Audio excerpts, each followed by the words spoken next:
안녕하세요. 세상에 소망의 소식을 전파하는 철수목사TV의 김철수 목사입니다. 여러분 만나 뵙게 되어 대단히 반갑습니다. 오늘은 특별한 주제로 여러분과 함께 대화를 나누게 되었습니다. 바로 치료하시는 하나님, 병든 자를 치료하시는 하나님에 관한 내용입니다. 저는 본 주제의 동영상을 준비하면서 얼마나 가슴이 뛰었는지 밤새 잠을 이룰 수가 없었습니다. 방송을 진행하고 있는 지금도 마찬가지입니다.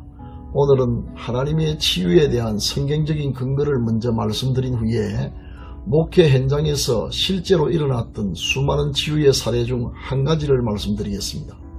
지금부터 드리는 말씀 전체가 하나님의 치유와 관련하여 매우 중요한 내용이오니 처음부터 끝까지 시청하시면 많은 도움이 될 것으로 확신합니다. 먼저 하나님의 치료 혹은 신유에 대한 성경적인 근거를 말씀드리겠습니다. 출애굽기 15장 26절 하반절에서 하나님은 자신을 소개하기를 나는 너희를 치료하는 여호와라고 말씀하셨습니다. 히브리어나로 아이니 여호와 올로프에카라는 말인데 이 말은 여호와 라파가 그 원입니다. 즉 치료하는 여호와라는 뜻입니다. 그래서 영어로는 I am the Lord who heals you로 번역되어 있습니다. 히브리어 여호와 라파 즉 치료하는 하나님이란 말씀에서 하나님의 치유에 대한 근거를 발견할 수 있습니다. 구약 성경에는 하나님께서 병든 자를 치료하신 많은 사례들이 기록되어 있습니다. 그중 몇 가지만 예로 들면 히스기야 왕이 치명적인 병에서 고침을 받았으며 아랍나라 군대 장관 나아만이 나병에서 고침을 받았고 사무엘의 어머니 한나가 불임증에서 고침을 받은 사건들을 들 수 있습니다.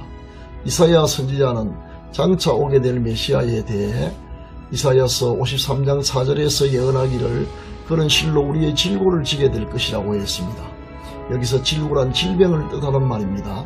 마태복음에는 이 말씀을 명백히 병을 짊어지심으로 해석했습니다. 따라서 메시아로 오시는 예수님은 우리의 질병을 짊어지시는 분, 즉 우리의 병을 치료하시는 분이심이 분명합니다. 이 예언은 메시아 즉 예수님의 사역 가운데 치유사역이 큰 비중을 차지할 것을 함의하고 있는 것입니다. 이사야의 예언대로 예수님께서 세상에 오신 이후 치유는 폭발적으로 발생했습니다. 그 많은 사례들을 다 열거할 수 없지만 대강 소개하면 다음과 같습니다.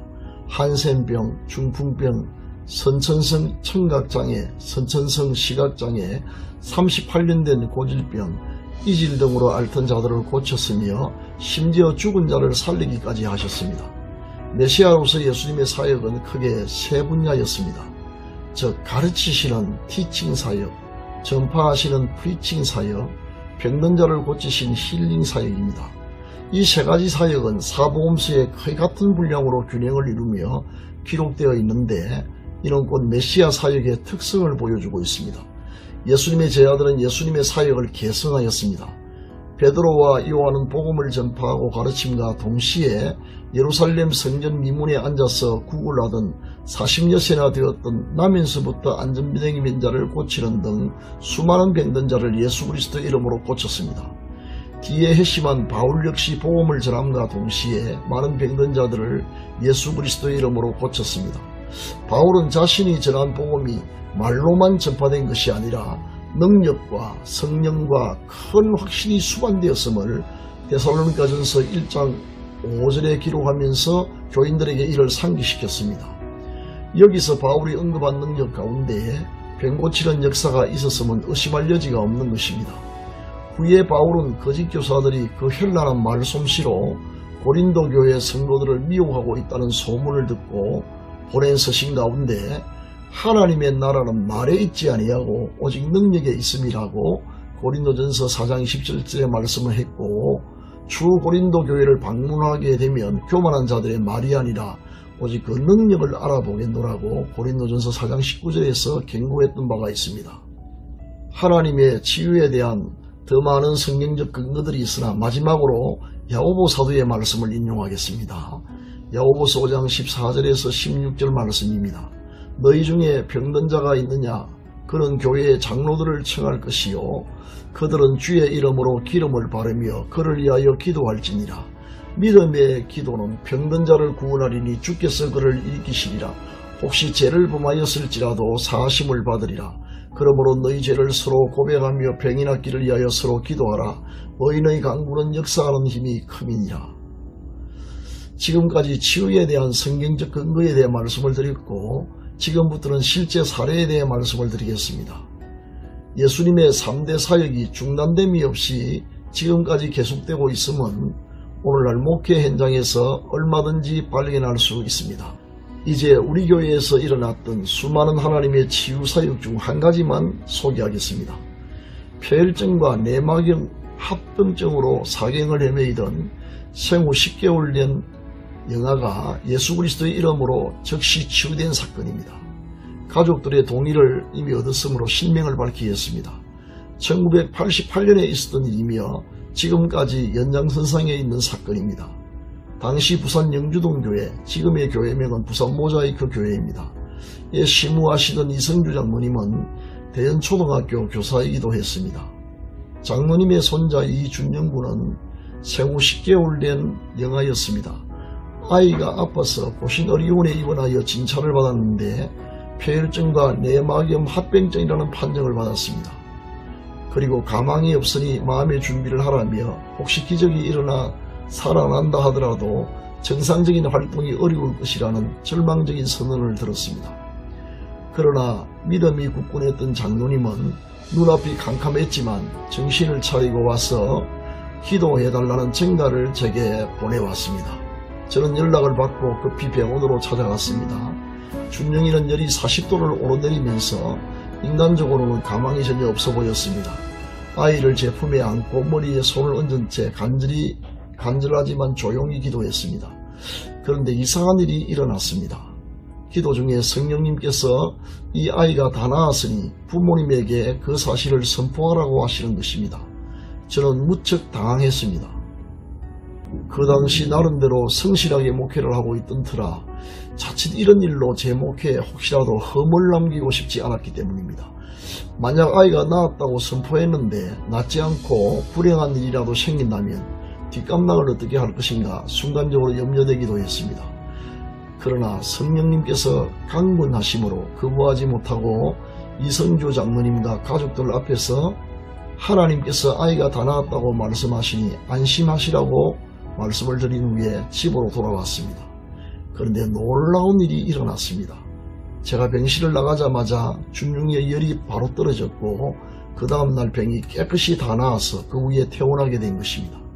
가족들은 물론 저 자신도 놀랐으며 병을 고쳐주신 하나님께 영광을 돌렸습니다. 그 후 수년이 지나서 우리 교회가 새 성전을 지어서 입당하던 날 이성주 장로님께서 손자 준영이를 데리고 예배에 참석하여 많은 성도들 앞에 나가 자원 간증을 하였습니다. 이번 동영상을 제작하기 위해 병이 나았던 준영이 가족을 수소문했더니 이성주 장로님은 몇 년 전 하늘나라에 가셨고 준영이의 부친 되시는 이영실 장로님과 전화로 연락이 닿았습니다.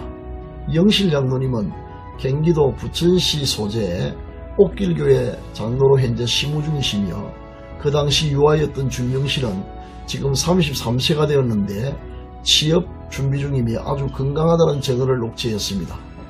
다음은 준영씨의 아버지 이영실 장로님과 통화한 내용을 녹음 편집한 것입니다. 잠시 같이 들어보겠습니다. 네네. 이름 내가 또 까먹었다. 이준영. 그 당시에가 아주 어렸을 텐데 나이가 그때 몇 살이나 됐나? 그때가 애기 때 아닙니까? 그때 돌 지나기 돌 때였습니다. 돌 지나기 그때가 10개월 정도 됐을 때입니다. 그래 제가 지금 기억으로는 네네. 그때 당시에 이제 우리 그 선친께서 그 대연초등학교에 맞습니다. 근무하시고 저희 아이 이제 또 담임이기도 했는데 그 마침 이제 저희 교회에 그 조카쯤 되는가 그 양선희 집사라고 있습니다. 양선희 집사를 통해가지고 맞아요. 그래 이제 선친께 연락이 되고 네, 맞습니다. 그러면 급하니까 기도를 좀 해달라 해가지고 네. 부탁을 해서 제가 보건병원에 가니까 그 당시 보건병원에도 보니까 그 내과에 누구 과장님이신가 누가 그 친척인지 가족인지 누가 한 분 계시더라고요. 네, 그랬고 그런데 그때 당시에 폐혈증하고 내막염하고 두 개 합병증이 왔던 걸로 기억이 나는데 네, 맞습니다. 그랬지. 네. 그래서 참 기도하고 참 하나님의 은혜로 그렇게 나왔는데 또 그 뒤에는 이제 선친께서 또 하나님께 감사하다 해가지고 우리 교회 새성금 뒷거리 갔을 때 본인이 자원해서 오셔가지고 신앙 간증도 하시고 할렐루야. 예수 그리스도는 어제나 오늘이나 영원토록 동일하시며 지금도 병든 자를 당신의 이름으로 치료하십니다. 우리 교회에서 있었던 치유의 사건은 이뿐만이 아닙니다.